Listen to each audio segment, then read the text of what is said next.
She's been America's chief diplomat, a Stanford University provost, and remains an accomplished pianist. Now, in her revealing new memoir about growing up in the segregated South, Dr. Condoleezza Rice says none of this would have happened without her parents' sacrifice. It's a terrific book. It really is. It's called Extraordinary, Ordinary People, a memoir of family. Welcome. So lovely to have you with us. It's a pleasure to be here. It's so great to read about your early years. I mean, we always knew you were super smart because we'd heard all those things, but to know you started college at 15, and are you a concert pianist, or do they call you an accomplished pianist? Right. Well, I was going to be a concert pianist, and I still play quite well, but I realized that I wasn't going to play Carnegie Hall.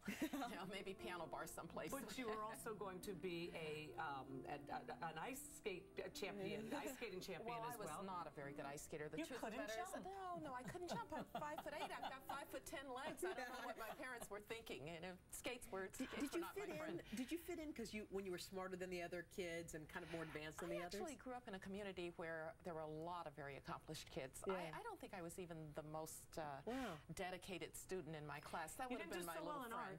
I did very poorly in art. I had a string of C's in art, so we know that. Growing up in the segregated South, how much did racism affect you and who you are today? Well, in a funny way, racism affected you a lot because there were things you couldn't do. You couldn't go swimming because Bull Connor, the police commissioner, closed the pools. You couldn't go to a restaurant or stay in a hotel. On the other hand, we had this little segregated middle-class community where you had your own ballet lessons and your own French lessons, and everybody taught you can achieve. And my parents had me convinced that I might not be able to have a hamburger at the Woolworth's lunch counter, but I could be president of the United States if I wanted to be. That's unbelievable. Yes, and he actually said to you one day when you were on a family trip to Washington, didn't he say, you're going to work there someday? Well, he says I said I might, but I don't remember that. But they sure thought I would. They wouldn't have been the least surprised. Right. Didn't he say, you're going to have to work twice as hard as anybody else? It was just a mantra in our community. Yeah. You will have to be twice as good. You may have to work twice as hard. And, you know, they said it not as a matter of debate. They said it as a matter of fact.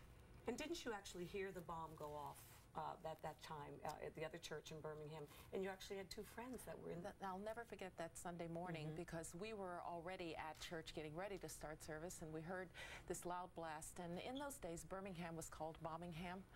And so everybody assumed it was in the community. When we found out later on that it was 16th Street Baptist Church, we heard the names of the little girls. Denise McNair had been in my father's kindergarten. There's a picture of my father giving her her kindergarten certificate.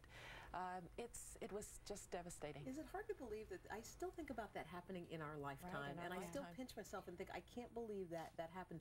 Do you think, I mean, we've come obviously such a long way. How much further do you think we have to go as a nation? Well, we have come to the place that I don't think we immediately think we know everybody about somebody when we see race. Now we don't assume that you can't be a doctor or a lawyer or president of the United States.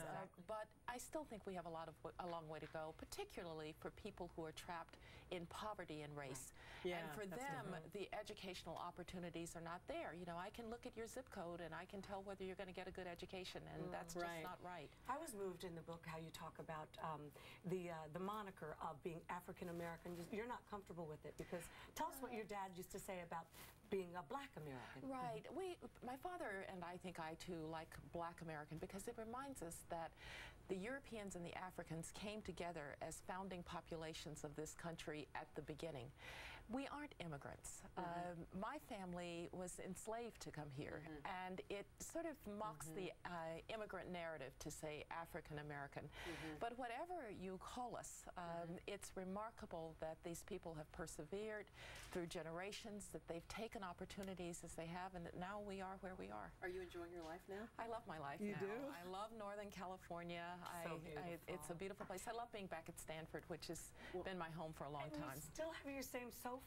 I do. In your apartment. I have my mother's sofa. She had beautiful taste in furniture. She had beautiful taste in furniture. She was an elegant, wonderful woman. And the name Condoleezza. We love it. It means with sweetness. It's a directive to a musical directive. How you play, that's right. Yeah. We wish you such great luck with your book, well, Dr. Rice. Not as much as Hoda's, I was going to say, I look forward to reading yours too. I've started yours too. Thank you so much, It is an absolute pleasure, Dr. Rice. Really nice being with you.